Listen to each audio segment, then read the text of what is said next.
یہ 17 کا عدد میں نے ڈیڈکٹ کیا ہے کہ دن رات میں فرض نماز کی جو رکعتیں ہیں وہ 17 ہیں، جس پہ اہل سنت اور اہل تشیع کا اجماع ہے۔ 2 فجر کی، 4 ظہر کی، 4 عصر، 3 مغرب اور 4 عشاء، یہ جو 17 فرائض بنتے ہیں اس کی نسبت۔ پچھلی دفعہ بھی میں نے یہ بات کی تھی تو لوگوں کی طرف سے یہ بھی کیوری آئی کہ بھئی اہل تشیع آپ کیوں کہتے ہیں؟ اہل تشیع تو 3 نمازیں پڑھتے ہیں۔ تو بھائیو، اہل تشیع 3 نمازیں نہیں پڑھتے، اہل تشیع بھی 5 نمازیں ہی پڑھتے ہیں۔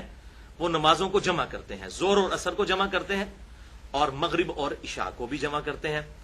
تو جہاں تک سفر کا معاملہ ہے، بخاری اور مسلم میں درجنوں احادیث موجود ہیں کہ آپ صلی اللہ علیہ وسلم سفر میں ہمیشہ ظہر اور عصر کو جمع کرتے تھے اور مغرب اور عشاء کو، اسے ظہرین اور مغربین کہا جاتا ہے۔ لیکن ایک حدیث ایسی ہے جو صحیح مسلم میں 3-4 طرق اس کے آئے ہیں، انٹرنیشنل نمبر کے مطابق 1629 نمبر اور 1633 نمبر، جس پہ امام نووی نے صحیح مسلم میں باب بھی باندھا ہے کہ سفر کے علاوہ حضر میں بھی، عام حالات میں بھی نمازیں جمع کی جا سکتی ہیں۔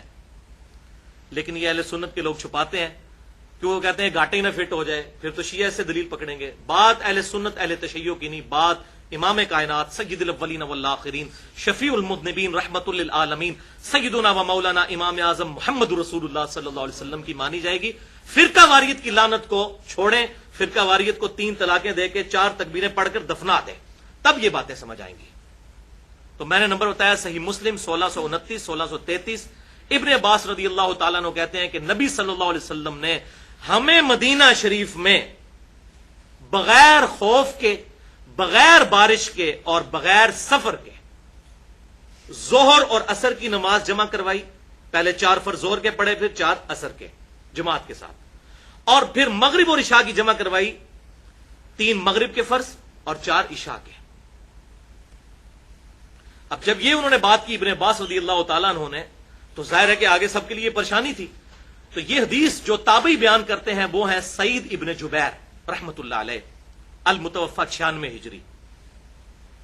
جب انہوں نے یہ حدیث بیان کی، ابن عباس کے شاگرد تھے، تو ان کے آگے سے شاگرد جو ہیں وہ تبع تابعی ابو زبیر پوچھتے ہیں کہ سعید ابن جبیر، یہ آپ کیا کہہ رہے ہیں؟ آپ صلی اللہ علیہ وسلم نے عام حالت میں بھی نمازوں کو جمع کیا؟ تو انہوں نے کہا ہاں، میں نے بھی یہی سوال حضرت عبداللہ ابن عباس سے پوچھا تھا کہ یہ آپ کیا کہہ رہے ہیں کہ آپ صلی اللہ علیہ وسلم نے ظہر اور عصر کو اور مغرب اور عشاء کو عام حالت میں بھی جمع کیا تھا، تو کیوں کیا تھا؟ تو حضرت عبداللہ ابن عباس رضی اللہ تعالی عنہ نے فرمایا آپ صلی اللہ علیہ وسلم نے یہ اس لیے کیا تھا تاکہ امت کے لیے نمازوں کے معاملے میں کوئی تکلیف نہ باقی رہے، آسانی پیدا ہو جائے۔ حریص علیکم بالمؤمنین رؤوف الرحیم، اللہ کے محبوب صلی اللہ علیہ وسلم مومنین کی جانوں سے بڑھ کر ان پر رحم فرمانے والے ہیں۔ لیکن مولویوں نے یہ فیسلٹی ہم سے چھین لی اور اسے شیعہ سنی کا مسئلہ بنا دیا۔ ہاں، یہ بات درست ہے، اس کی روٹین نہ بنائی جائے۔ کبھی کبھار کوئی جمع کرتا ہے، روٹین بھی اگر کوئی بنائے اس میں فتویٰ کوئی نہیں لگے گا۔ ایون اہل تشیع کی کتابوں میں بھی یہ لکھا ہوا ہے کہ افضل یہی ہے کہ 5 نمازیں الگ الگ وقت میں پڑھی جائیں، یہ صرف جائز ہے۔